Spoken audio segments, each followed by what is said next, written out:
2024 లేదా 25లో డిగ్రీ లేదా బీటెక్ చదివారా? సాఫ్ట్‌వేర్ జాబ్ కోసం ఎదురు చూస్తున్నారా? అయితే కోడ్ జ్ఞాన్ 100 డేస్ కోర్సులో చేరండి, జాబ్ సాధించండి.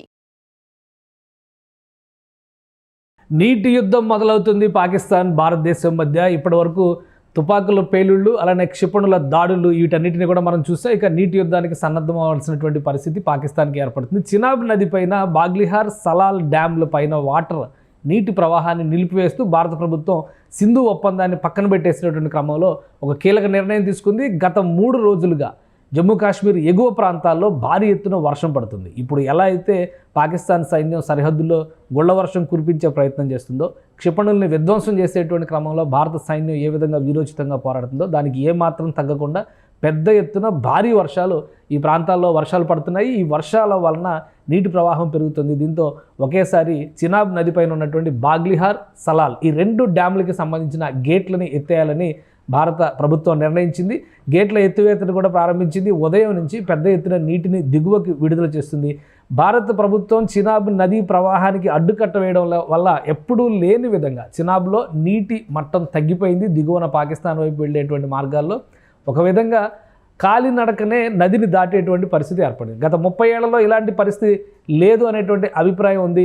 సో ఆసక్తికరంగా ఈ పరిణామాలు జరుగుతున్నటువంటి విధానాన్ని బట్టి చూస్తే కనుక దిగువన పాకిస్తాన్ నీటి కోసం తల్లడిల్లేటువంటి అవకాశం ఉంటుందని అందరూ అంచనా వేశారు. కానీ అనూహ్యంగా భారీ వర్షాలు ఎగువ కాశ్మీర్లో పడుతుండడం, దిగువన యుద్ధ వాతావరణం నెలకొని ఉండడం, అలానే ఇప్పుడున్నటువంటి పరిస్థితుల్లో నీటిని విడుదల చేయకపోతే డ్యామ్ పటిష్టతకు కూడా ఇబ్బందులు వాటిల్లే అవకాశం ఉండడం, మరీ ముఖ్యంగా జమ్మూ కాశ్మీర్లో ఉన్నటువంటి అఖ్నూర్ సెక్టార్ ప్రాంతంలో నీటి ముంపు ప్రమాదం కూడా ఉండే అవకాశం ఉంది. సో ఈ అంశాలన్నింటినీ అంచనా వేసిన తర్వాత భారత ప్రభుత్వం చినాబ్ నదీ ప్రవాహాన్ని దిగువకు విడుదల చేయాలని డిసైడ్ చేసింది. అక్కడ పెద్ద ఎత్తున విద్యుత్ ఉత్పత్తి కూడా జరుగుతుంది. ఎందుకంటే సలాల్ డ్యామ్ నుంచి 3 గేట్లు ఎత్తారు.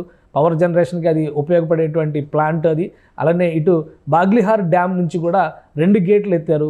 ఇక్కడ కూడా పవర్ జనరేషన్ జరుగుతుంది. పూర్తి అప్రమత్తతని ప్రకటించింది కేంద్ర ప్రభుత్వం. పైగా పర్యవేక్షణ నిఘా వ్యవస్థలను కూడా పటిష్టం చేసింది. వరుసగా కుదురుస్తున్నటువంటి మిసైల్ అటాక్స్ని దృష్టిలో పెట్టుకొని ఏ క్షణమైనా కానీ ఈ డ్యాముల పైన పాకిస్తాన్ సైన్యం దృష్టి పెట్టేటువంటి అవకాశం ఉంటుందనేటువంటి సంకేతాలు ఉన్న నేపథ్యంలో అక్కడ పటిష్టమైనటువంటి రక్షణ వ్యవస్థలను ఏర్పాటు చేసిన తర్వాతే నీటి ప్రవాహాన్ని దిగువకు విడుదల చేస్తుంది. ఇక్కడ పాకిస్తాన్కి ఇప్పుడు 2 సమస్యలు రాబోతున్నాయి. దిగువకు వెళ్ళేటువంటి నీరు ముంపు ప్రాంతాలని ముంచేయకుండా ఉండాలంటే అక్కడ ప్రజలను అప్రమత్తం చేయాల్సిన పరిస్థితి ఉంటుంది. మరోవైపు భారత సైన్యంతో పోరాడడానికి ఇప్పుడు యుద్ధ వాతావరణం నడుస్తుంది కాబట్టి దానికి కౌంటర్ అటాక్స్ లేదా అటాక్స్ కోసం పాకిస్తాన్ సైన్యం ప్రిపేర్ అవ్వాల్సినటువంటి పరిస్థితి ఉంటుంది. ఇప్పటివరకు క్షిపణుల ఛేదన దిశగా 2 సైన్యాలు కూడా పోరాడినాయి. ఇప్పుడు నీటిని విడుదల చేసేటువంటి క్రమంలో డ్యాముల రక్షణ కోసం ఒకవైపు కాపలా కాస్తుంటే మరోవైపు విధ్వంసం సృష్టించేటువంటి ఎత్తుగడలతో పాకిస్తాన్ సైన్యం ముందడుగు వేస్తుందనేటువంటి సంకేతాలు వస్తున్నాయి. సో వాటర్ వార్ నీటి కరువు కోసం జరుగుతుంది అనుకున్నారు, కానీ నీటిని దిగువకు విడుదల చేసేటువంటి సందర్భంలో జరుగుతుందా అనేటువంటి ఆసక్తి ఉంది. మొత్తం మీద సరిహద్దు ప్రాంతాల్లో జమ్మూ కాశ్మీర్ అంతర్జాతీయ సరిహద్దు ప్రాంతాల్లో అత్యంత అప్రమత్తత పాటించాల్సిన సందర్భంగా కేంద్ర ప్రభుత్వం సైనిక బలగాలు కూడా చెబుతున్నాయి. ఆయా ప్రాంతాల్లో ఉన్నటువంటి సామాన్య ప్రజానీకాన్ని మాత్రం సురక్షిత ప్రాంతాలకు తరలించాయి. ప్రధానంగా పూంచ్ సెక్టార్ నుంచి జరుగుతున్నటువంటి దాడుల ఫలితంగా సామాన్య ప్రజానీకమే ఎక్కువ బలవుతున్నారు. కాబట్టి బాగ్లిహార్ పరిసర ప్రాంతాల్లో ఉన్నటువంటి గ్రామాలను కూడా ఇప్పటికే కేంద్ర ప్రభుత్వం ఖాళీ చేయించింది, పునరావాస చర్యల్ని చేపట్టింది.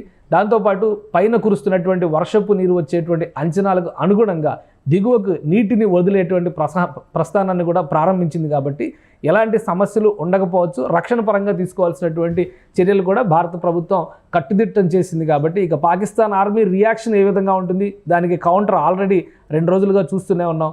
ఇక వాటర్ వార్ అనేటువంటి విషయంలో మళ్ళీ పైచేయి ఎవరిది అంటే భారత ప్రభుత్వం తీసుకున్నటువంటి ముందు జాగ్రత్త చర్యల వలన ఖచ్చితంగా పాకిస్తాన్ని నిలువరించేటువంటి సంకేతాలు ఇక్కడ స్పష్టంగా కనిపిస్తున్నాయి. నీటి యుద్ధం మొదలవుతుంది పాకిస్తాన్ భారతదేశం మధ్య. ఇప్పటివరకు తుపాకుల పేలుళ్ళు అలానే క్షిపణుల దాడులు వీటన్నిటిని కూడా మనం చూస్తే ఇక నీటి యుద్ధానికి సన్నద్ధం అవ్వాల్సినటువంటి పరిస్థితి పాకిస్తాన్కి ఏర్పడుతుంది. చినాబ్ నది పైన బాగ్లిహార్ సలాల్ డ్యామ్ల పైన వాటర్ నీటి ప్రవాహాన్ని నిలిపివేస్తూ భారత ప్రభుత్వం సింధు ఒప్పందాన్ని పక్కన పెట్టేసినటువంటి క్రమంలో ఒక కీలక నిర్ణయం తీసుకుంది. గత 3 రోజులుగా జమ్మూ కాశ్మీర్ ఎగువ ప్రాంతాల్లో భారీ ఎత్తున వర్షం పడుతుంది. ఇప్పుడు ఎలా అయితే పాకిస్తాన్ సైన్యం సరిహద్దుల్లో గుళ్ల వర్షం కురిపించే ప్రయత్నం చేస్తుందో, క్షిపణుల్ని విధ్వంసం చేసేటువంటి క్రమంలో భారత సైన్యం ఏ విధంగా వీరోచితంగా పోరాడుతుందో దానికి ఏమాత్రం తగ్గకుండా పెద్ద ఎత్తున భారీ వర్షాలు ఈ ప్రాంతాల్లో వర్షాలు పడుతున్నాయి. ఈ వర్షాల వలన నీటి ప్రవాహం పెరుగుతుంది. దీంతో ఒకేసారి చినాబ్ నదిపైన ఉన్నటువంటి బాగ్లిహార్, సలాల్ ఈ 2 డ్యాములకి సంబంధించిన గేట్లని ఎత్తేయాలని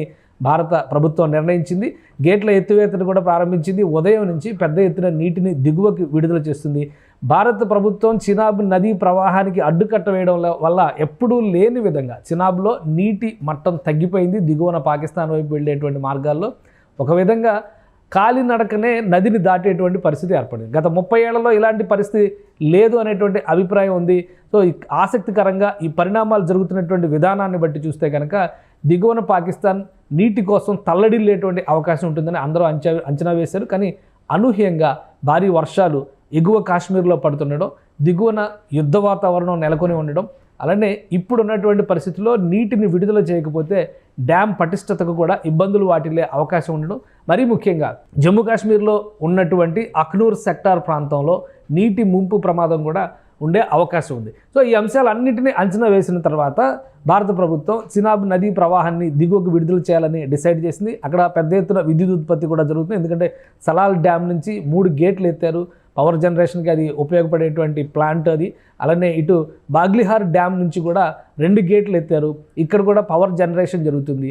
పూర్తి అప్రమత్తతని ప్రకటించింది కేంద్ర ప్రభుత్వం. పైగా పర్యవేక్షణ, నిఘా వ్యవస్థలను కూడా పటిష్టం చేసింది. వరుసగా కుదురుస్తున్నటువంటి మిసైల్ అటాక్స్ని దృష్టిలో పెట్టుకొని ఏ క్షణమైనా కానీ ఈ డ్యాముల పైన పాకిస్తాన్ సైన్యం దృష్టి పెట్టేటువంటి అవకాశం ఉంటుందనేటువంటి సంకేతాలు ఉన్న నేపథ్యంలో అక్కడ పటిష్టమైనటువంటి రక్షణ వ్యవస్థలను ఏర్పాటు చేసిన తర్వాతే నీటి ప్రవాహాన్ని దిగువకు విడుదల చేస్తుంది. ఇక్కడ పాకిస్తాన్కి ఇప్పుడు 2 సమస్యలు రాబోతున్నాయి. దిగువకు వెళ్ళేటువంటి నీరు ముంపు ప్రాంతాలని ముంచేయకుండా ఉండాలంటే అక్కడ ప్రజలను అప్రమత్తం చేయాల్సిన పరిస్థితి ఉంటుంది.